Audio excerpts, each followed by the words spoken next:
ನಮಸ್ಕಾರ. ಬಹುಶಃ ಇವತ್ತಿನ ಬೈ ಎಲೆಕ್ಷನ್ ರಿಸಲ್ಟ್ ಅನ್ನ ತಾವೆಲ್ಲರೂ ನೋಡಿರ್ತೀರಾ. ಒಂದು ಕಡೆಯಲ್ಲಿ ನಿಖಿಲ್ ಸೋಲನ್ನ ಕಾಣ್ತಾರೆ, ಶಿಗ್ಗಾವಿಯಲ್ಲೂ ಸೋಲನ್ನ ಕಾಣ್ತಾರೆ, ಸಂಡೂರಿನಲ್ಲೂ ಸೋಲನ್ನ ಕಂಡ NDA ಸದ್ಯ ಚಾಪೆ ಮಡಿಸಿ ಮನೆಗೆ ಹೋಗ್ಬೇಕು ಅಂತ ಅನಿಸ್ತಿದೆ. ಮಿತ್ರರೇ, ಈ ವಿಡಿಯೋದಲ್ಲಿ ರಾಜ್ಯ ಬಿಜೆಪಿ ಯಾಕೆ 3 ಕ್ಷೇತ್ರದಲ್ಲಿ ಸೋಲನ್ನ ಕಾಣ್ತು ಮತ್ತು ಮುಂದೆ ಬಿಜೆಪಿ ಬಣದ ನಡೆ ಹೇಗಿರ್ಬೇಕು ಅನ್ನೋದರ ಕುರಿತು ಒಂದಷ್ಟು ಚರ್ಚೆಯನ್ನ ಮಾಡೋಣ. ಬನ್ನಿ, let's get in the video.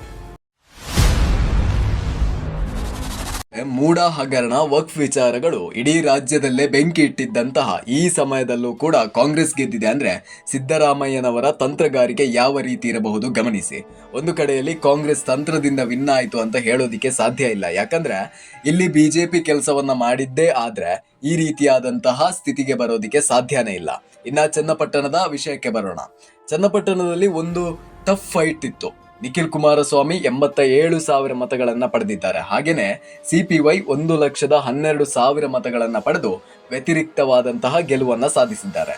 ಚನ್ನಪಟ್ಟಣದಲ್ಲಿ ಈ ಹಿಂದೆ ಕುಮಾರಸ್ವಾಮಿ ಯಾರ ಮತದಿಂದ ಗೆಲ್ತಾ ಇದ್ರು ಅಂದ್ರೆ ಮುಸ್ಲಿಂ ಮತಗಳಿಂದ ಗೆಲ್ತಾ ಇದ್ರು. ಅಪ್ಪನಿಗೆ ಓಟ್ ಬಿತ್ತು ಅಂತ ಮಗನಿಗೂ ಬೀಳುತ್ತೆ ಅನ್ಕೊಂಡಿದ್ರೇನೋ ಗೊತ್ತಿಲ್ಲ. ಆದ್ರೆ JDS BJP ಜೊತೆ ಮೈತ್ರಿ ಆದ ನಂತರ ಅಲ್ಲಿ ನಿಖಿಲ್ಗೆ ಓಟ್ ಬೀಳುವುದು ಬಹುತೇಕ ಕಷ್ಟ ಅಂತ ನಮಗೂ ತಿಳಿದಿತ್ತು.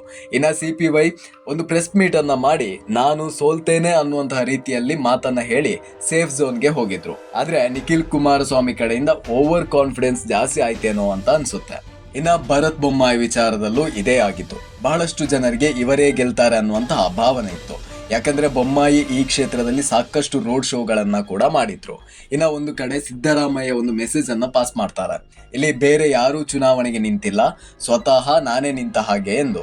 ಅಕಸ್ಮಾತ್ ನಾನು ಸೋತ್ರೆ ಮುಖ್ಯಮಂತ್ರಿಯಾಗಿ ಮುಂದೆ ನಡೆಯೋದಿಕ್ಕೆ ಕಷ್ಟ ಎನ್ನುವಂತಹ ಸ್ಪಷ್ಟ ಮೆಸೇಜ್ ಅನ್ನ ಮುಸ್ಲಿಂ ಹಾಗೂ ಇನ್ನಿತರ ಕಮ್ಯುನಿಟಿಗೆ ಪಾಸ್ ಮಾಡಿದ್ರು. ಯಾಸಿರ್ ಅಹಮದ್ ಖಾನ್ ಪಠಾಣ್ ಗೆದ್ದಿದ್ದು ಕೂಡ ಇದೇ ಕಾರಣಕ್ಕೆ. ಇನ್ನ ಇದಕ್ಕೆ ಕಾರಣ ಒಳಜಗಳ ಅಂತಾನೂ ಅನ್ಬೋದು. ಇನ್ನ ಸಂಡೂರಿನ ವಿಚಾರಕ್ಕೆ ಬರೋಣ.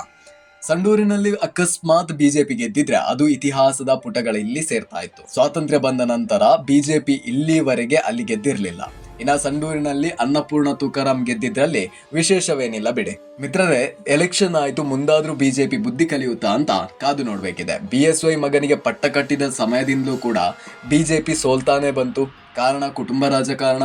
ಇನ್ನ ಒಂದು ಕಡೆ ಸ್ಟಾರ್ಟಿಂಗ್ ನಿಂದಲೂ ಕೂಡ BSY ಮಗನ ವಿಚಾರದಲ್ಲಿ ಬಹಳಷ್ಟು ಅತೃಪ್ತರಾಗಿದ್ದಾರೆ ಯತ್ನಾಳ್ರವರು. ಮೂಡ ಹಗರಣ ಹಾಗೇನೆ ಹಲವು ಹಗರಣಗಳು ಇದ್ರೂ ಕೂಡ, ಇನ್ನ ವಕ್ಫ್ ವಿಚಾರದಲ್ಲಿ ಗಲಾಟೆ ಆದ್ರೂ ಕೂಡ ಬಿಜೆಪಿ ಉಪಯೋಗ ಪಡೆದುಕೊಂಡಿಲ್ಲ ಅಂತ ಅನ್ಸುತ್ತೆ. ಇನ್ನು ಬಿಜೆಪಿ ಮುಂದೇನು ಮಾಡುತ್ತೆ ಅಂತ ಕಾದು ನೋಡ್ಬೇಕಿದೆ. ನನ್ನ ವಿಡಿಯೋವನ್ನ ಇದುವರೆಗೂ ನೋಡಿದ ನಿಮ್ಗೆಲ್ಲರಿಗೂ ಧನ್ಯವಾದಗಳು.